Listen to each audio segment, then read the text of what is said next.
இனி வீட்லயே பானிபூரி செய்யலாம் எல்லாரும். ஆச்சி பானிபூரி கிட். வரி வருவாய் நிதி பகிர்வில் இந்த 16வது நிதிக்குழுவில்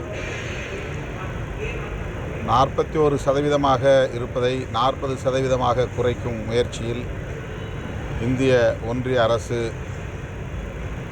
ஈடுபட்டுள்ளதை அறிந்து விடுதலை சிறுத்தைகள் கட்சியின் சார்பில் நானும் தோழர் ரவிக்குமார் அவர்களும் நிதியமைச்சர் மாண்புமிகு நிர்மலா சீதாராமன் அவர்களையும் 16வது நிதிக்குழுவின் தலைவர் திரு அரவிந்த் பனாகிரியா அவர்களையும் நேரிலே சந்தித்து கோரிக்கை மனு வழங்கியிருக்கிறோம். 41% என்பதை 50% உயர்த்த வேண்டும் என்று வலியுறுத்தியிருக்கிறோம்.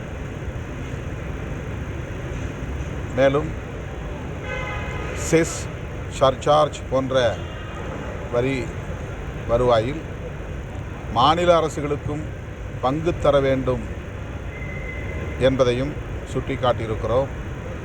பொதுத்துறை நிறுவனங்களை, என்எல்சி போன்ற பொதுத்துறை நிறுவனங்களை விற்பனை செய்கிற போது அதில் மாநில அரசுக்கும் உரிய பகிர்வை தர வேண்டும் என்பதை சுட்டிக்காட்டியிருக்கிறோம்.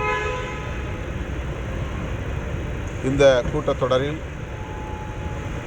கல்வி தொடர்பான விவாதத்தில் அமைச்சர் தர்மேந்திர பிரதான் அவர்கள் தமிழ்நாட்டு மக்களின் உணர்வுகளை காயப்படுத்தும் வகையிலே பேசியது மிகுந்த அதிர்ச்சி அளிக்கக்கூடிய ஒன்று, வேதனை தரக்கூடிய ஒன்று. அதனை தமிழ்நாடு நாடாளுமன்ற உறுப்பினர்கள் அனைவரும் ஒருங்கிணைந்து கடுமையாக எதிர்ப்பு தெரிவித்தோம், கண்டித்தோம்,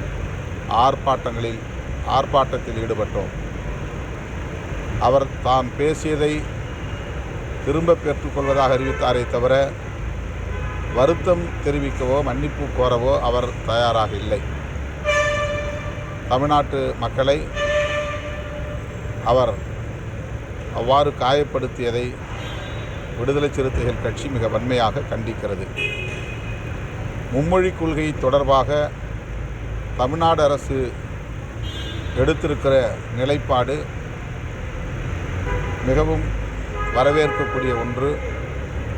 தமிழ்நாடு பாஜக தலைவர்கள் தமிழ்நாட்டு மக்களின் நலன்களுக்கு எதிராக தொடர்ந்து பேசி வருகிறார்கள்.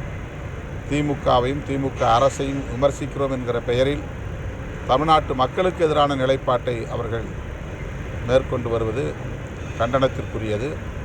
இருமொழி கொள்கையே போதுமானது. தமிழ்நாட்டுக்கு மட்டுமல்ல, இந்தியா முழுவதும் அனைத்து மாநிலங்களிலும் இருமொழி கொள்கையை நடைமுறைப்படுத்துவதுதான் இந்திய ஒருமைப்பாட்டுக்கும் இந்திய மக்களின் ஒற்றுமைக்கும் ஏற்புடையதாக இருக்கும்.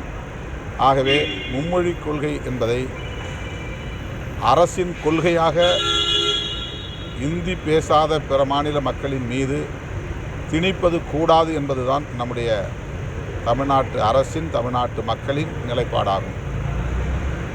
ஆனால் பாஜகவை சார்ந்தவர்கள் ஏதோ இந்தியை படித்தால் உடனே வேலைவாய்ப்பு கிடைத்துவிடும், இந்தியை படித்தால் உலகம் முழுவதும் வேலைவாய்ப்பை பெற முடியும் என்பதை போன்ற ஒரு மாயத் தோற்றத்தை திட்டமிட்டு உருவாக்குகிறார்கள். இந்தியை தாய்மொழியாக கொண்ட மாநிலங்களிலேயே வேலைவாய்ப்பு கிடைக்கவில்லை. இந்தி பேசக்கூடியவர்கள் தமிழ்நாட்டுக்கு வேலை தேடி வருகிறார்கள் என்பதுதான் உண்மை.